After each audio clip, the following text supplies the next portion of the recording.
Share বাজার, Donald ট্রাম্পের বক্তব্যে শেয়ার বাজার ওঠে, ইরানের বক্তব্যে শেয়ার বাজার নামে। দর্শক, প্রথমেই শেয়ার বাজার নিয়ে আসি। ইউসুফ খান বাগদাদ থেকে, ভাই আপনি সবসময় আছেন আমাদের সাথে লাইভে, আমাদের ভালোবাসার ভাই, আপনার জন্য দোয়া, খুব সেভে থাকবেন। আমাদের পৃথিবীর যেই প্রান্তে আমাদের ভাইরা আছে তাদের জন্য আসলে আমাদের হৃদয় কাঁদে। আপনারা খুব সেভে থাকবেন, আপনার পরিবার আপনাদের জন্য খুব টেনশনে থাকে, আমরাও টেনশনে থাকি। আল্লাহ আপনাদের সবাইকে নিরাপদে রাখুন, আমরা দোয়া করি। পৃথিবীর যেই প্রান্তে আমাদের ভাইরা আছেন, আল্লাহ আপনাদের সর্বোচ্চ নিরাপত্তার চাদরে ঢেকে রাখুন, সেই দোয়া করি। ঠাকুরগাঁও থেকে মারুফ, নওগাঁ থেকে কে দেখছেন, চলে গেলেন নামটা, ফরিদপুর মধুখালী থেকে সোহেল রানা, ঢাকা থেকে দেখছেন আনোয়ার, নরসিংদী বললাম, ঠাকুরগাঁওর মারুফ বললাম, নওগাঁ থেকে আব্দুল্লাহ।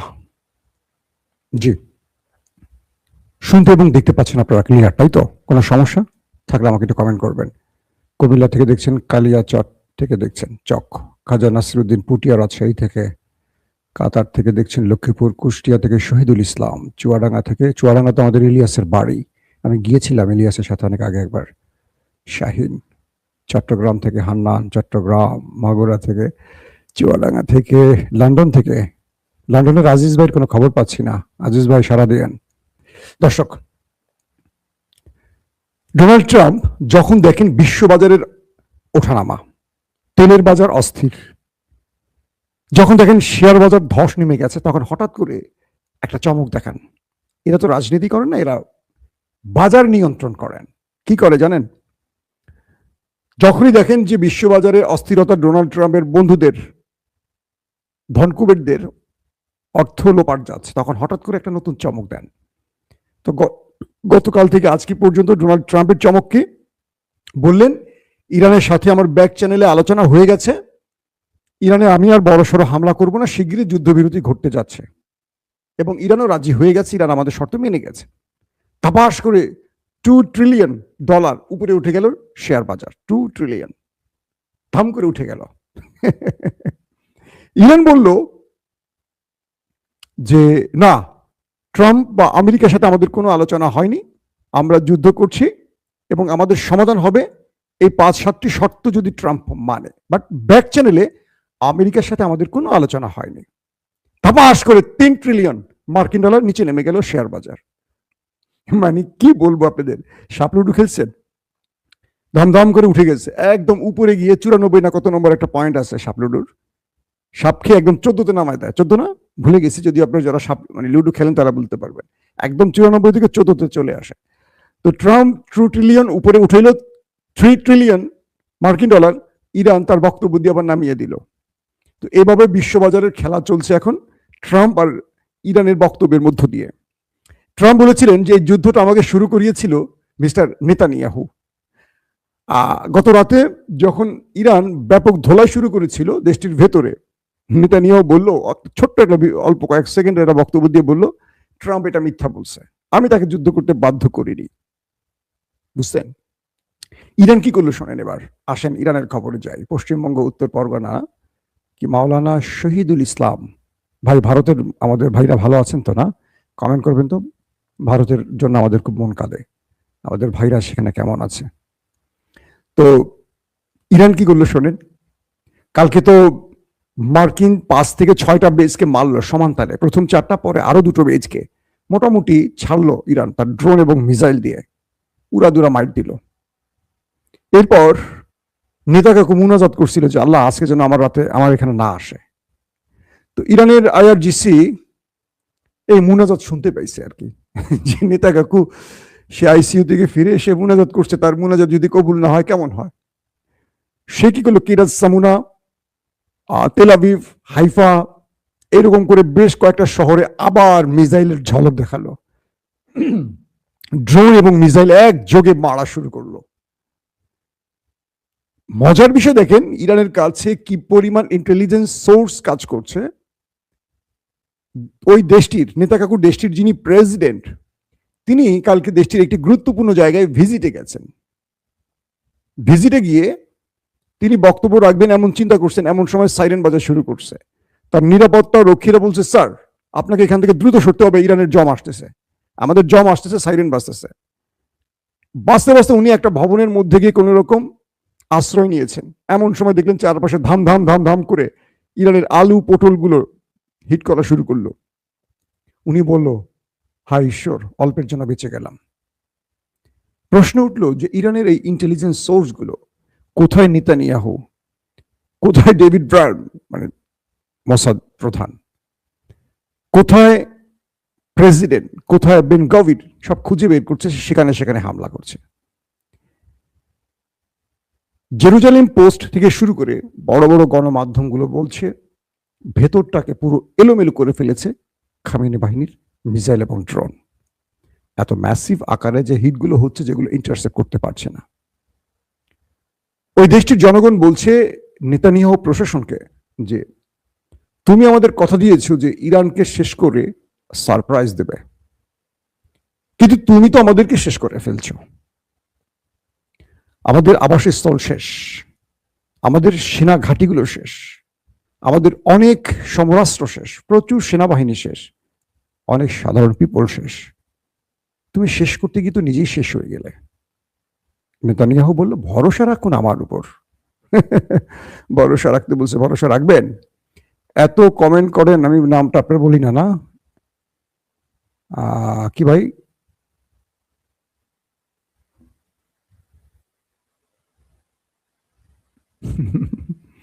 তো এখন বিষয়টা দাঁড়ালো এরকম যে কালকে নেতা কাকুর প্রার্থনা শুনছে আইআরজিসি, তারপর তারা সিরিজ অ্যাটাক করছে সেই দেশটির ভেতরে। প্রথম গালফ কান্ট্রিতে মার্কিন ঘাঁটিগুলোকে টার্গেট করেছে, কুয়েতের ঘাঁটি উড়িয়ে দিয়েছে, দুবাইতে তো মারছে, দুবাইতে সবচেয়ে বেশি মারছে রে ভাই।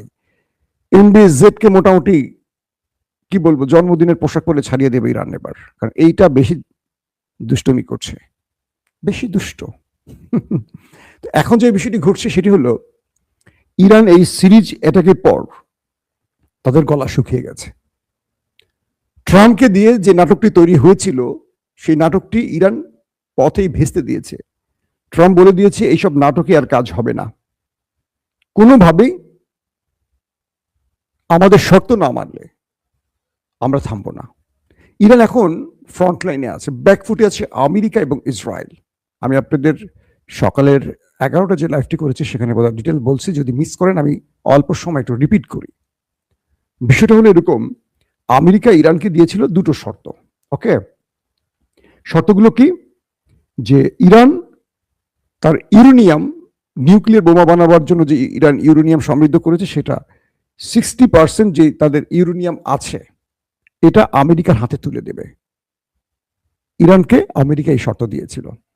আর দ্বিতীয় শর্ত দিয়েছিল হরমুজ প্রণালী ইরান খুলে দেবে সবার জন্য, কারণ এটা আমেরিকার জন্য গলার ফাঁস হয়ে গেছে। আর ইরান আমেরিকাকে জুড়ে দিয়েছে, আগে দিয়েছে 3টা, এবার দিয়েছে প্রায় 7টা শর্ত জুড়ে, কারণ ইরান এখন বিজয়ের মুডে আছে আর আমেরিকা এখন পরাজয়ের মুডে আছে।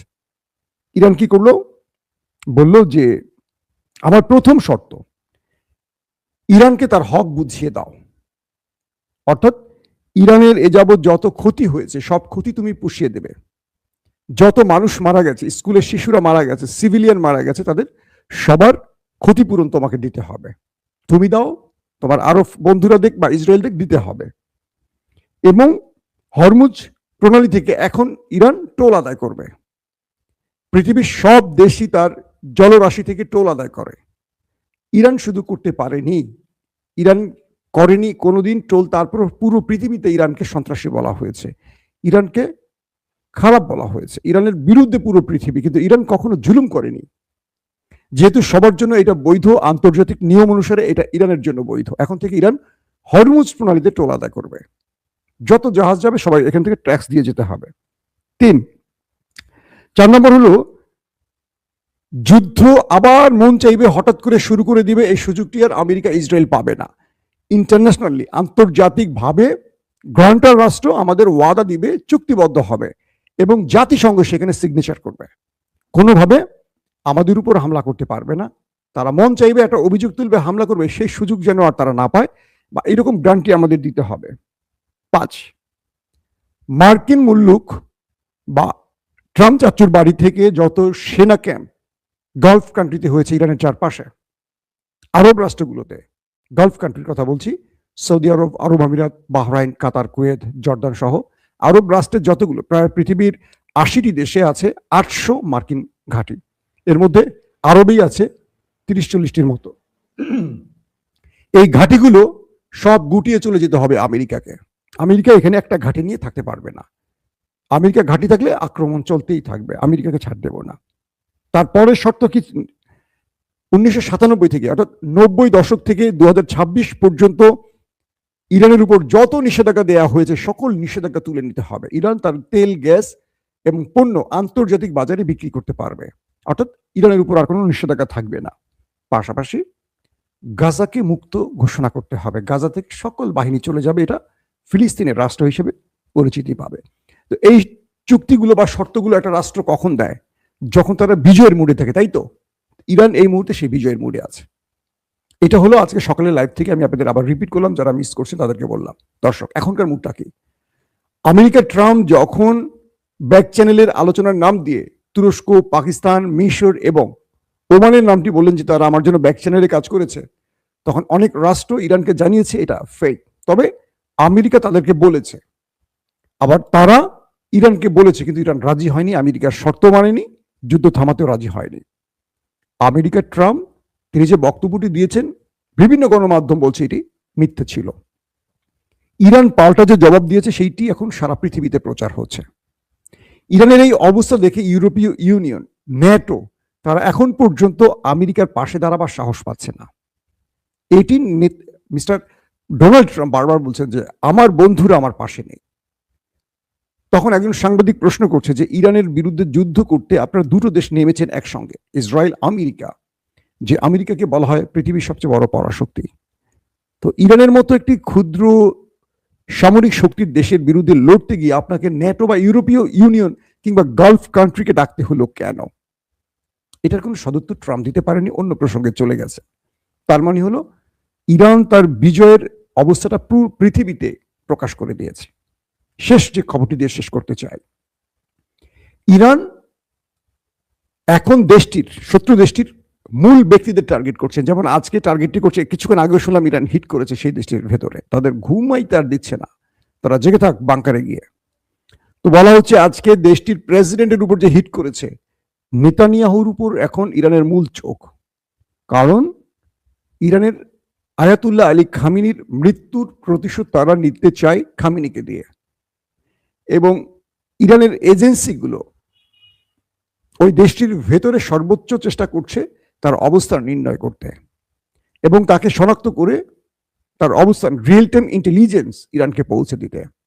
এবং ইরান একাধিক আক্রমণও নাকি করেছে তাকে টার্গেট করে, অর্থাৎ দেখা গেছে ইরান তার অবস্থান জেনে অ্যাটাক করছে, মিসাইলটা আসতে 25 মিনিট সময় লেগে গেছে, সেই 25 মিনিটের নেতা চাচু আরেক জায়গায় চলে গেছে। এইভাবে কয়েকবার বেঁচে গেছে। একবার তো তার বাড়ি গুড়িয়ে দিয়েছে, আপনারা জেনেছেন, এবং মাঝখান থেকে 8-10 দিন তিনি নিখোঁজ সংবাদ ছিলেন। তো এখন ইরান একটা বিগ সারপ্রাইজ দিতে চাচ্ছে, যে কোনো ভাবে নেতাকাকুকে ওই উপরের জগতে পাঠাবার জন্য। কিন্তু নেতাকাকু এখন তার অবস্থান ক্লিয়ার করছেন না, তিনি কোথায় আছেন, আদৌ কি আছেন, আদৌ কি এআই দিয়ে আছেন, আদৌ কি অন্য সিস্টেমে আছেন, ক্লিয়ার না। তিনি আসছেন, এখন অল্প সময়ের জন্য আসছেন, কিছু মিডিয়া বার্তা দিয়ে চলে যাচ্ছেন। সবকিছু মিলে পরিস্থিতি বলছে যে ইরানের কন্ট্রোলে এখনো এই লড়াইটা। কারণ আমেরিকা এখনো হরমুজ খুলতে পারেনি। হরমুজটা হলো একটা নিউক্লিয়ার অ্যাটাকের চেয়ে ভয়াবহ আমেরিকার জন্য। এবং ইরান বলছে যে আজকে থেকে কোনো জাহাজ চলাচল করতে হলে আমাকে ট্যাক্স দিয়ে চলতে হবে। এটা দারুণ একটা খেলা খেলে দিয়েছে ইরান, অর্থাৎ ইরানের পাল্লা ভারী। এখন ডোনাল্ড ট্রাম্পের সামনে খুব বড় বিপদ কি আসছে। 28 মার্চ পুরো আমেরিকাতে 1 কোটি মানুষ রাস্তায় নামবে, অর্থাৎ বলা হয়েছে 9 মিলিয়ন পিপল নামবে, 90 থেকে 100, তার মানে কত, 1 কোটি মানুষ তারা রাস্তায় নামবে ট্রাম্পের বিরুদ্ধে। এটা মোকাবেলা করা এখন ট্রাম্পের জন্য কঠিন একটা অবস্থা। তাই ট্রাম্প কোনটা সামলাবে, ইরান সামলাবে নাকি তার দেশের জনগণ সামলাবে? তাই বলা হচ্ছে যে ট্রাম্প কিছুটা যুদ্ধ থেকে বিরতি নিয়ে ওই দিকটা সামলিয়ে আবার ইরানে অ্যাটাকে আসবে। আপনি কি মনে করেন? অবশ্যই কমেন্ট করে জানাবেন। আল্লাহ হাফেজ। ওপেন দাইস মানে সত্যকে সত্য বলা, মিথ্যেকে মিথ্যে বলা। আমরা শোনা কথা নয়, চোখে যা দেখি তাই বলি।